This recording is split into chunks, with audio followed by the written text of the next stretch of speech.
Welcome back. On today's video, I wanted to talk about the housing market and some forecasts that I've been seeing. Specifically, I was reading an article this morning that was from Housing Wire, and it's talking about how migration is dividing the housing market in two.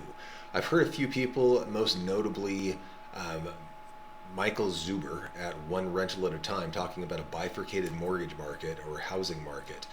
And I think this article actually touches on that a little bit, but it touches on it a little bit differently than how Michael talks about it. So there's a few different things going on in the housing market right now. Let's jump into the article and see what they're saying. They're talking about tracking the mortgage market in 2024 and looking forward to 2025. And the macroeconomic trend that they're seeing is migration. Now, what we've seen over the past decade or longer is people moving from the northern United States to the southern United States. This trend has been continuing as the American population ages. A lot of older people, and in fact lately a lot of younger people, have been moving south. Now, one thing that made that easier was the record low mortgage rates that we have had in this country since effectively 2009, 2010, up until about 2021, 2022, when the Fed started tightening those interest rates to cool inflation.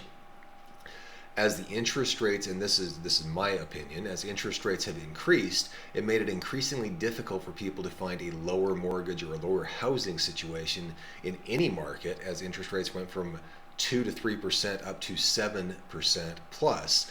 The mortgage payments spiked. So it disrupted the overall housing market, and people who may have wanted to look at a move up house or even a move down type house or even a lateral move, those mortgage payments that they would have to make on those houses would increase exponentially. If you're currently in a $200,000 mortgage at 3% and you look at a $300,000 mortgage at 7%, the payment becomes unfeasible and you just stay put. Even if you have a larger home, it's cheaper to keep that larger home than it is to sell it. So getting back into the article now, aside from my speculation, this is what they're talking about. Migration has caused a lot of problems or a lot of slowing down. Not immigration, but migration. People within the country moving from one location to another. In the last 2 years, it shows that they've stopped moving. But it's also talking about the South being different than the North. So some markets in the South, like Austin, Tampa, Phoenix, these markets, by the way, were hot markets. People were moving there in hordes, in swarms, and they now have more homes for sale than they've seen in years. On the other hand, it says in some markets in the North, like Chicago and Boston, they have just barely enough homes, or barely more homes unsold than the pandemic. So less homes on the market than during a normal housing cycle. So what they're seeing is the migration that was driving the home prices in the southern United States has stopped. And I believe a big part of it has been the interest rates. I believe a lot of it also has been the slowdown in the remote work movement that we saw during COVID. A lot of the stuff we saw during COVID allowed migration because people could work from home, which means they could work from anywhere. And now people are being called back to the office. Jumping back to a few other things, it talks about inventory being up, but then again, it highlights that inventory is up only in select markets. This is where he mentions the bifurcated market that we've heard that I mentioned earlier, the North and the South. He expects that we'll see a loosening in this trend in 2025. Now, do we see a drop in interest rates? Maybe. There's actually a lot of discussion right now that's changed dramatically over the past 30 days. 30 days ago, there was a high probability we'd see another interest rate cut here shortly, and we'd see up to 4 in 2025. I'm now hearing people talking about maybe one more and none in 2025, or one more in 2025, skipping the December rate cut, and only one in 2025. So we're really watching the inflation numbers before we get any direction on interest rates, and right now it's unclear as to what we'll see. However, what we're also seeing is people getting more accustomed to rates over 6%. It took us a little while to accept that, but now people are seeing that interest rates over 6% are still manageable. We're seeing some prices come down in the housing market. Back to the article. So as we scroll down through, I'm skipping quite a few different pieces because a lot of this is information that you could read if you would like to, and I'll link this article down in the description. But different things it talks about is home sales increased in the past year, single family homes. However, let's jump down back into it. home prices have held steady. There have been a lot of people saying, don't buy a home, hold off, wait, don't do this just yet, because there have been people expecting a housing crash. Now, the basis that I've seen for people expecting a housing crash was 2008. Everyone pointed to, well, housing prices went straight up, so therefore, because of 2008, housing prices have to come back down. However, the metrics in today's market have been dramatically different than what drove the prices up and down in the 2008 era.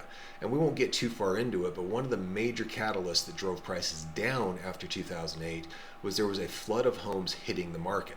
All of the homes that had been speculatively purchased by investors or people claiming to be investors without understanding the whole market, people who there were neighborhoods of homes that were bought on speculation by home buyers thinking that house prices always went up, and they bought them using highly speculative mortgage products. There were some interesting mortgage products out there like negative amortization loans or ARM loans, and then as rates spiked, those products they were using became unfeasible to make the payments. You had people that were making payments based on a 1% interest rate when their actual interest rate was 8%, and as that 8% interest rate came due, and again, there's a lot of more factors behind that, but those payments would sometimes triple.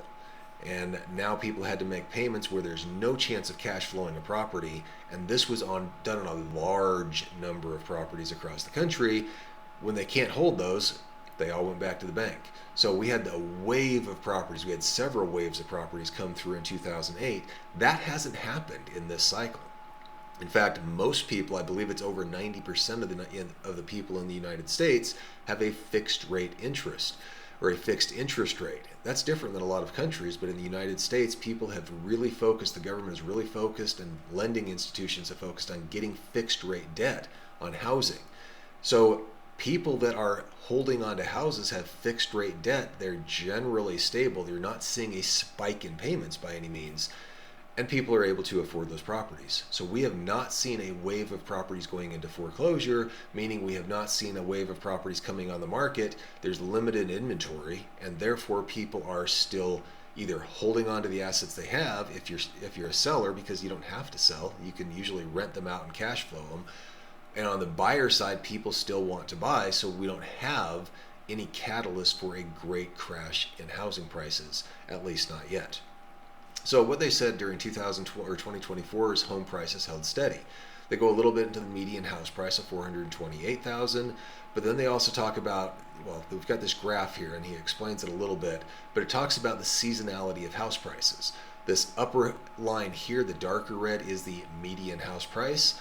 This lower line here is the median price of new listings. He explains, now some people may look at this and say, well, see, house prices are crashing. However, if you look back here, this goes back into 2019, and the median list price is always lower than the median house price, and that's because you have some large house prices that sell slower that will trail. So here's what he talks about. The price of new listings is commonly below the whole market because that's where the demand is. If you look at the houses that have been selling lately, the houses that have been selling have been the lower priced homes. That's where, as he says, the demand is. So the median price of new listings is $389,000. And he clarifies also that more expensive homes sit on the market longer. Now, we've seen that really be accentuated during this housing cycle where the house prices have come down. The homes that are generally sitting, and again, this is market specific, but the ones that are generally sitting are the houses with problems, but also the more expensive houses. Houses that are way over 20-30% over the median price. So if you have a $400,000 house, if you have a $400,000 median home price in your market, and you have a home that's selling for $500,000, which I believe is roughly 20% higher, that $500,000 house is going to sit for longer than a, say, $200,000 house in that market. So that makes the list price usually generally lower than the sales price. So getting a little bit more into this, he talks about home prices as measured by the price of new listings are up 4.7% over last year at this time. No one saw that coming. Everyone thought home prices would be down this year. However, we did see a 4.7% increase based on the numbers that Housing Wire has put out. This article is put out by Housing Wire. They're expecting home prices to rise by 3.5% in 2025. Now, does this mean you should go out and buy a house? No, not if you can't afford it.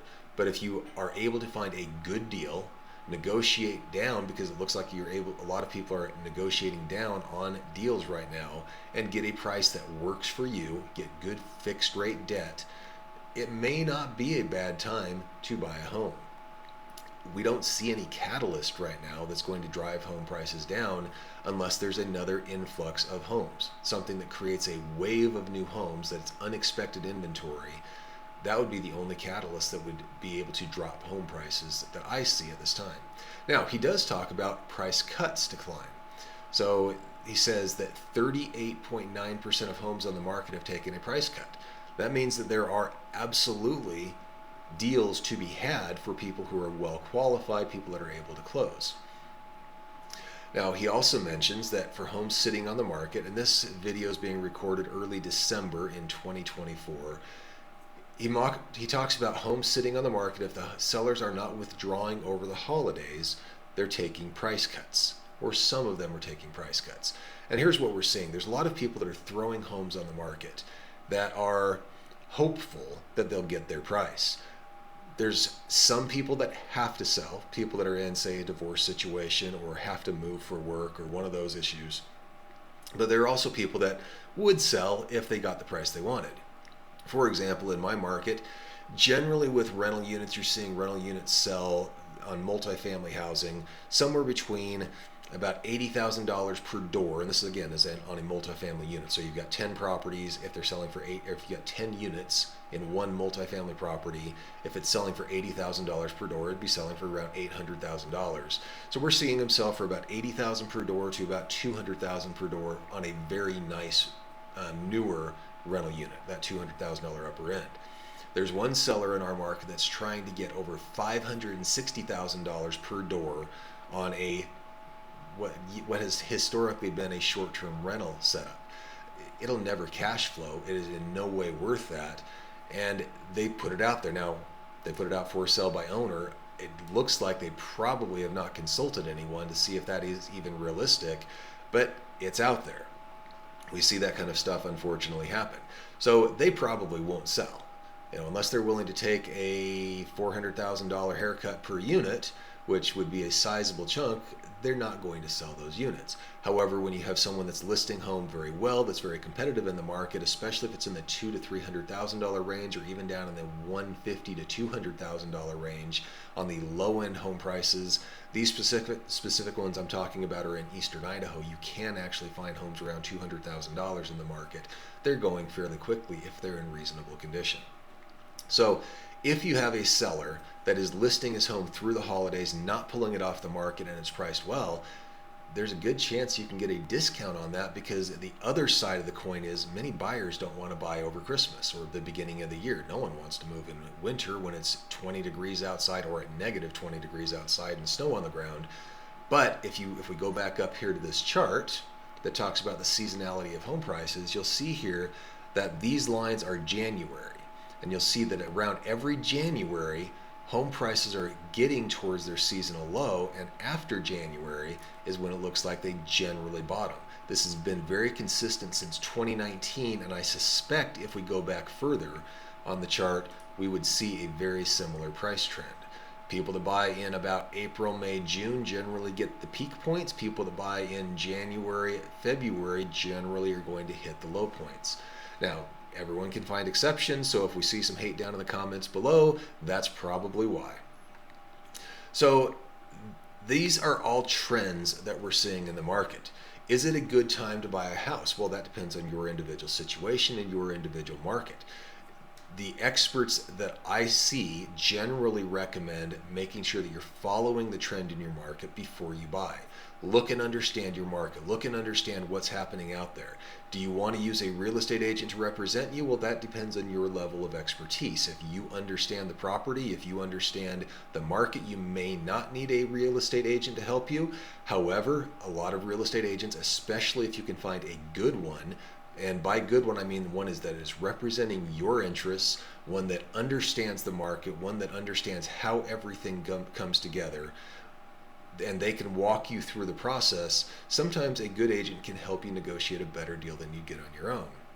However, keep in mind, real estate agents are incented to make a sale. They only get paid if something gets sold. So if they help you and don't sell you a house, they absolutely don't make any money. So keep that in mind as you're interviewing agents, and make sure that you are finding someone who represents your interests, the type of properties that you want to buy. And that's a whole separate issue that we may discuss in another video. I hope this type of content is helpful for you. If it is, please give us a like down below. If you'd like to see more content like this, consider subscribing to the channel. And if you know someone who this video may be helpful to, please consider sharing. Thanks for being here. We'll see you on the next one.